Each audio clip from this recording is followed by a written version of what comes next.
The first three are really powerful because they help you metabolize stress. And I learned this from a guy named Mark Brady. Mark Brady is one of my buddies who is a brain expert. And he's been with me for years. I used to do a dad blog, and I've done a bunch of work with him for that, and parenting and kids' brains.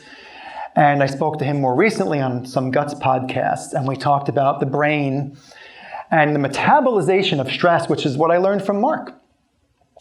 These three things, movement, body work, and music, and some of these other ones will do it too, but these have been proven to help you metabolize stress.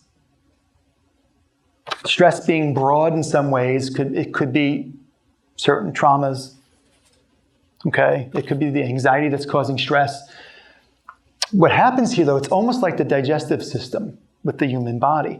As you're exercising, you are literally processing the stress and kind of flushing it out. So the question becomes, okay, movement, that's great, Joey. Like I do something called a HIIT program. It's HIIT, high intensity interval training. It sounds really fancy. It takes me 10 to 15 minutes. I do it in the morning in my meditation room. I don't have to leave the house. It works for me.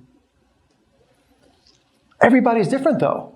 Some people might try that and say, oh my gosh, this is the worst thing ever.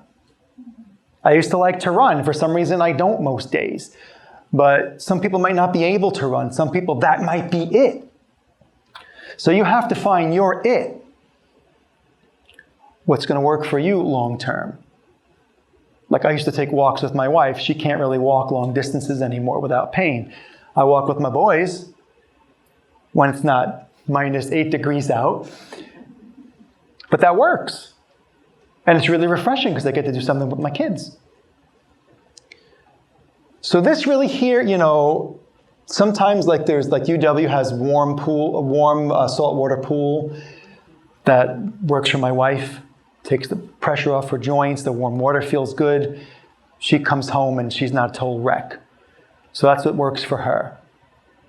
But I bring this up and spend time on it because, you know, everybody's pressured. Do yoga. Okay, if you like yoga and it doesn't hurt you, go for it. But if you do yoga like I did and you hurt yourself, then that's not for you. I'm just not that flexible, you know. And I didn't like it. My wife loved it until she couldn't do it anymore. So, you know, it's really about what works. And if anybody tells you, hey, you should be doing this, thanks for the advice, but I'm good, right? Body work, that could be massage, that could be energy work also. But massage can do wonders in helping release stress, anxiety, trauma. You know, they kind of get stuck in the muscle, right? So that body work helps flush it out. Music, I kind of discovered this rather recently. I listened to this guy named James Yorkston. He's from Scotland. And he sings kind of folksy music. And nobody else in the house likes him. Because it's kind of depressing. But for me, when I listen to James, he helps me process my emotions. It helps. I walk away feeling less down than when the music started, unlike the rest of my family. So I listen to that on my own.